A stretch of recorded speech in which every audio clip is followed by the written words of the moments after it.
Bom dia, tarde, noite ou madrugada, a hora que for. Eu sou Stamato, autor da Era do Abismo e anfitrião da iniciativa Mochileiros do Multiverso, que une e fortalece autores e autoras nacionais através de dicas de escrita criativa e mercado editorial. Hoje eu vou fazer uma análise de como o livro A Lenda de Drizzt Pátria elaborou o seu segundo ato. E o que esse livro desenvolveu ao longo dessa parte da história. Isso aqui é um vídeo de eu estou dissecando um pouco mais esse livro. Eu costumo falar aqui, sempre voltado a autores e autoras, tá? Sempre analisando a escrita, né? Não só se o livro é bom, é legal, se o que tem de bom, etc. Mas realmente o que os escritores e escritoras fizeram de interessante para servir também como uma forma de dica de escrita para todo mundo. E eu estou agora olhando mais a fundo alguns livros. Estou realmente fazendo análises não só do livro, mas também de algum capítulo, alguma cena, que é para realmente dar esse raio-x na escrita criativa, ok?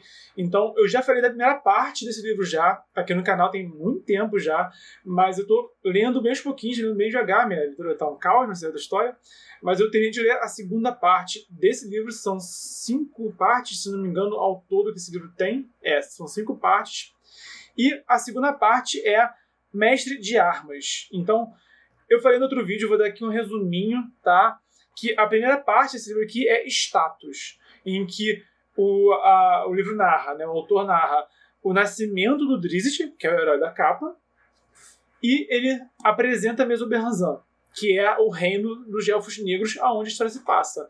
Então, esse é o clima, tá? Esse é o foco da primeira parte, o nascimento do herói, então você acompanha ele bem pequenininho mesmo, e também os primeiros insights, a primeira amostra de como que é essa sociedade dos Elfos Negros, que é bem diferente de tudo que a gente conhece no mundo real ou em mundos fantásticos. E a segunda parte se chama Mestre de Armas, tá? Que, no caso, é um personagem que é o Zeknafen, e ele é o tutor do Drizzt. O foco sempre é o Drizzt, mas o que eu achei interessante, já posso te dizer aqui, é como que o autor elabora o Drizzt, esse herói, através de contrastes, tá? Então, a primeira parte é realmente menos o Drizzt, porque ele está nascendo, está literalmente nascendo, né, no começo da história, e mais a cidade, mais as pessoas ao redor dele, a família dele, etc. Então a gente está vendo um pouco do Drizzt no primeiro momento. No segundo momento já tem bem mais foco no Drizzt, só que ainda é criança, ainda assim, garoto, moleque, tá? E quem ganha mais perspectiva é esse mestre de armas, tá? Então a gente conhece o Drizzt através dos olhos dele. Isso eu achei bem interessante do que o autor fez nessa parte da história, trazer esse contraste, trazer esse olhar, a imagem do tutor, né, a imagem do sábio, né, que é muito comum em histórias, sempre tem ali o Gandalf, um Obi-Wan Kenobi, etc. Né? E nesse caso tem esse mestre de armas que é quem está tutorando o Drizzt. Então, é bastante sobre isso que se trata. Eu vou aqui 4 aspectos muito interessantes que o autor fez para apresentar esse momento inicial do Drizzt, esse começo dele como um guerreiro. Ele está deixando de ser uma criança e começando a se tornar um guerreiro, e como que ele abordou isso. O primeiro ponto é a infância e a inocência do Drizzt. O autor fez questão de mostrar como que ele era um menino, tá? E como que ele realmente não se encaixava naquela sociedade mega cruel dos Elfos Negros. Então, realmente tem esse trabalho de mostrar como que ele tem dificuldade de aprender o que eles já achavam que era intuitivo, que era fácil, né? Que é a sociedade escravagista, a sociedade que tortura, que um pisa no outro, um trai o outro, né? E aí, por exemplo, eles comentam assim, que o Drizzt ele demorou muito para aprender a olhar para baixo. Então tem essa questão, já dá aquela palhinha do futuro, né, de que esse cara não vai se curvar. Né? Desde pequeno ele tinha dificuldade de entender que ele, na posição dele, da família dele, o lugar dele era sempre com a cabeça baixa. Ele tinha essa dificuldade, tá? E ele não compreendia. E isso dialoga muito com esse mestre de armas, porque o mestre de armas, logo na primeira parte, a gente já conhece ele já vê que ele não concorda e que ele despreza muitas tradições dos Elfos Negros. E o Drizzt tem isso em comum com ele. Então ele tem essa conexão bem interessante. Só que ele já é um cara calejado, ele sobrevive a essa sociedade. E ele vê como é que o Drizzt é inocente. Como essa criança não tem aptidão para essa sociedade mega opressora. E o segundo ponto é as primeiras máculas na inocência do Drizzt. Então, o autor apresenta essa criança inocente que luta bem, está treinando, mas que já tem todo um plano de como que ele vai ser útil para a sociedade dele, para a família dele futuramente, que é um serviço nada agradável, tá? Mas tem também esses primeiros momentos dele perdendo a inocência. Então, o autor... isso é uma coisa muito interessante, porque muitos autores ou demoram muito para apresentar isso, e aí fica meio abrupto, né? Por exemplo, no Star Wars, né, na trilogia prequel, né, lá dos anos, no final dos anos 90 e dos anos 2000, né? Naquela trilogia, o Anakin ele foi bonzinho demais o tempo todo, né? E só no terceiro filme que ele, do nada, se torna Darth Vader, né? Enquanto o filme anterior, tipo, no episódio 1, ele era criancinha o filme inteiro, né? No episódio 2, ele tem, assim, momentos muito breves, mas ainda assim muito justificáveis, porque tem a relação dele com a mãe dele na história, por exemplo, né? Mas ele tá rolando flores com a Padmé, sabe? Ele tá casando com a Padmé, sabe? Então, quer dizer, ele ainda é um cara extremamente virtuoso, né? Então, a transição do Darth Vader, né, do Anakin pro Darth Vader, não foi muito bem elaborada na trilogia prequel, foi muito abrupta, tá? Ele foi do cara que rola flores com a mulher que ele ama por um assassino de crianças, tá? Aqui, no caso, mostra que o Drizzt, mesmo criança, já foi forçado a começar a perder parte dessa inocência. Tanto quando ele vê a sociedade sendo o que ela é, né, mega cruel, né, tanto quanto ele mesmo recebe ordem de cumprir ações que ele não concordaria em cumprir, né, mas ele é forçado a cumprir, tá? A gente vê muito isso em outros... Um outro exemplo de um livro que também faz um pouco disso é o Anjo da Morte, do Eduardo Spohr, em que a gente, mas no caso do Spohr, a gente já conhecia o Daniel. De certa forma, muitos leitores já conheciam o Drizzt adulto, né? O Drizzt foi apresentado já como um elfo negro renegado, tá? E aí, depois que lançaram os livros contando a origem dele, tá? No caso do Drizzt.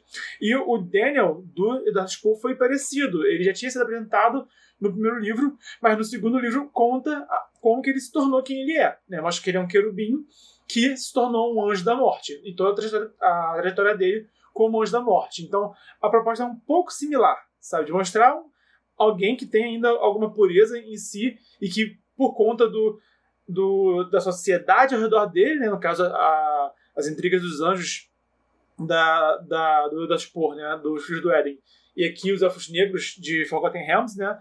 Acaba tirando essa pureza desse herói. E ele se torna um herói mais cinzento com o passar do tempo, tá? Então, mas esse livro aqui, eu acho que é um ótimo exemplo para quem quer pegar um personagem, qualquer tipo de personagem, mas quer trabalhar isso, quer trabalhar essa mudança não tão positiva, né, de perder a inocência, ou quer fazer um herói que às vezes tem que atuar como vilão em algum momento.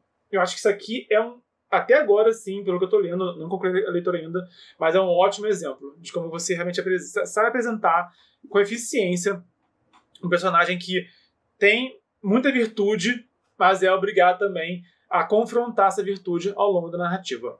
Terceiro ponto é o contraste entre o Drizzt e Mesubir Ranzan, que é o que eu estou falando já. Mas, basicamente, o nome do livro é Pátria.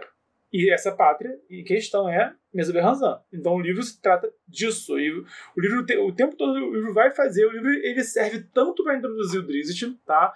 Tanto para contar a origem do Drizzt, como também para apresentar por dentro essa cidade, né? Essa sociedade que é Mesubir Ranzan.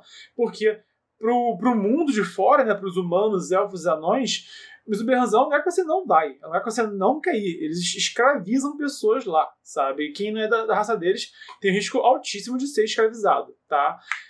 Então, o Drizzt, só que nesse livro a gente conhece a Mesubir Ranzan pelo olhar, pela perspectiva dos elfos negros. Isso que é interessante. Seria algo equivalente a conhecer Mordor pelos olhos de um orc, por exemplo, tá? Seria uma proposta muito interessante de uma história, sabe? Então, aqui você está conhecendo uma cidade do mal, né? Uma sociedade maligna, mas do ponto de vista deles próprios, né? Do ponto de vista do inimigo, né? Que tem essa questão. O olhar do inimigo sempre é um olhar pejorativo. Aqui não, aqui você conhece o ponto de vista deles, como que eles justificam as ações deles, tá? E tudo isso em contraste com o Drizzt. O que é interessante também, porque cá entre nós, né, é um livro que fosse só maligno, tá? Que fosse só pessoas mais fazendo maldade, seria um livro que teria muitos problemas, tá?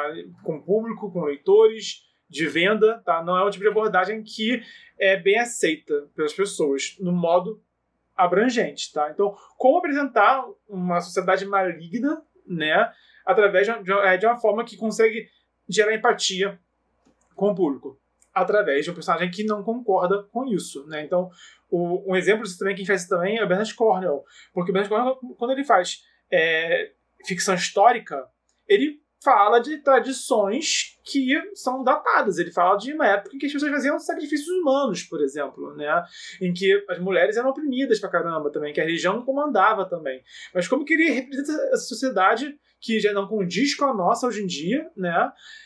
De uma forma empática, de uma forma interessante, trazendo personagens que não concordam com esse tipo de vida, com esse tipo de comportamento. Então, geralmente, os personagens do Bernard Cornwell, eles são contra sacrifício humano, eles são contra estupro, muitas vezes são contra a igreja, né? A igreja tem muitas vezes um papel antagônico nos livros do Bernard Cornwell. Ele é um historiador, né? Historiadores tendem a questionar muito, né, a igreja por fatos históricos, né? Não tão antigos assim, inclusive, mas é outro debate.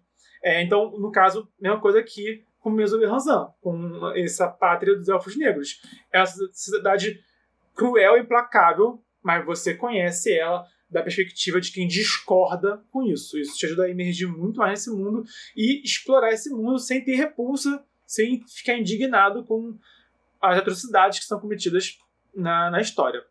E o último ponto, para finalizar, é o contraste entre o Drizzt e o Mestre de Armas. Lembrando que eu estou focando aqui na segunda parte da história, tá? São 5 partes ao todo. Mas o contraste entre o Drizzt e o Mestre de Armas é muito interessante. Por quê? Como eu falei, os dois discordam da tradição, né, da sociedade dos elfos negros. Mas o Zaknafein, o Mestre de Armas, ele já é calejado, ele já é adulto, ele já sobrevive, ele não enfrenta a sociedade, ele já está inserido, ele já é uma engrenagem dentro da sociedade, tá?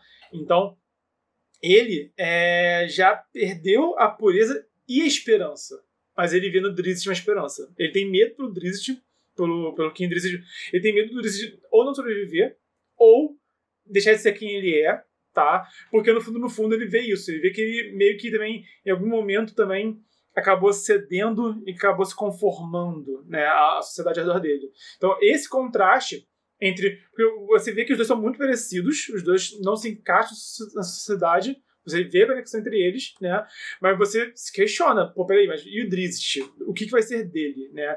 Ele vai seguir o caminho do mestre, de se encaixar na sociedade, mesmo não concordando, e sobrevivendo à sociedade, ou ele vai se tornar uma peça da sociedade extremamente cruel também, vai se cair, né, pro lado negro e se tornar o que o mestre de armas dele detesta, que são esses elfos negros cruéis, né?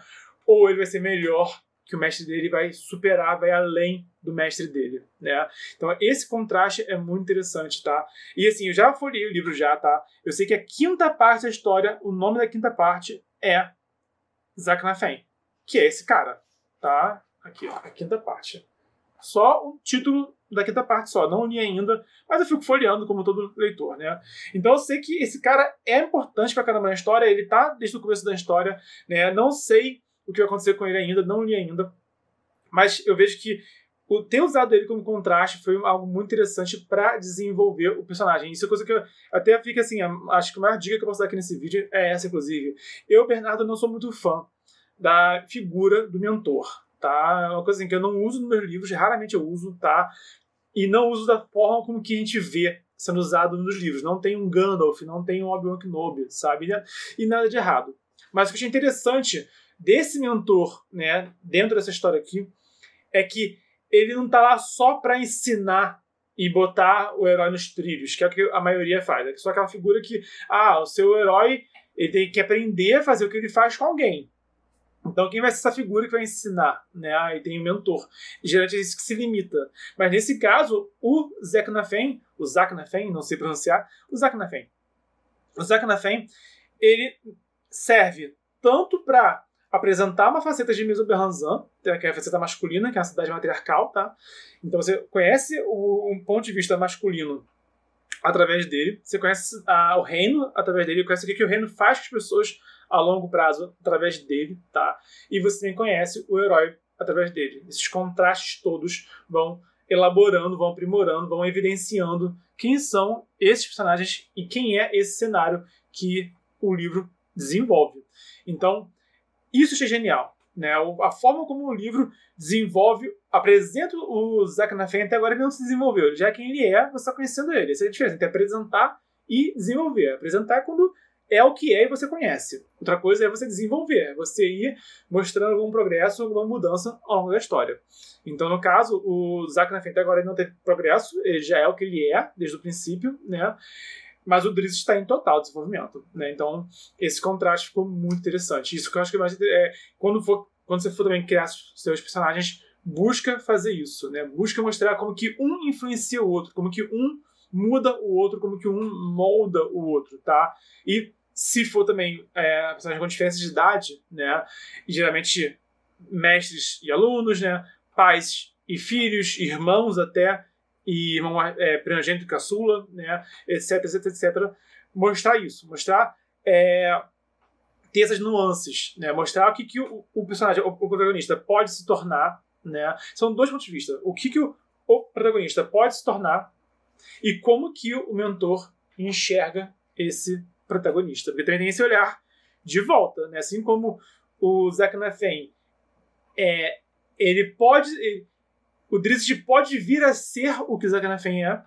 O Zach Nafem, ele um dia já foi como o Drizzt.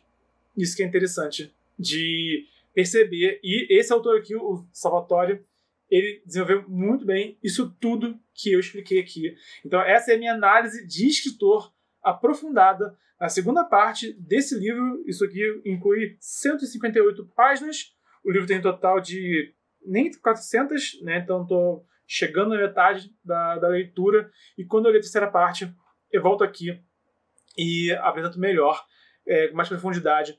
Comenta aqui embaixo se você quer mais abordagens como esse vídeo. Se você quer que eu analise mais livros como analisei esse livro aqui.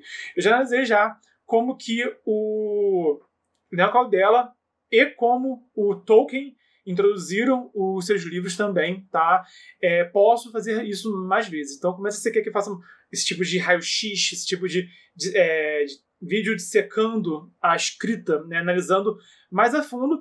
E se você quer que eu faça isso através de partes dos livros, né? No caso aqui eu fiz através de uma parte inteira, ou dos capítulos, que é algo ainda mais focado, né? Se quer que eu analise realmente capítulo por capítulo algum livro, dá para fazer aí uma série de vídeos bem longa, sempre analisando de forma bem pontual, bem crítica, bem analítica, bem detalhada cada livro. Me diz como você quer que eu faça isso, se você quer que eu faça isso, ou qualquer sugestão, dúvida ou crítica, mas aqui embaixo que eu faço também e trago o melhor conteúdo que você preferir, tá bom? Comenta aqui embaixo e também deixa o like, se inscreve, ativa o sininho, compartilha na rede social. Lembrando, estamos no desafio 366 dias de escrita, vídeo de mercado editorial, escrita criativa e cultura pop todo dia de 2020. Então, até amanhã.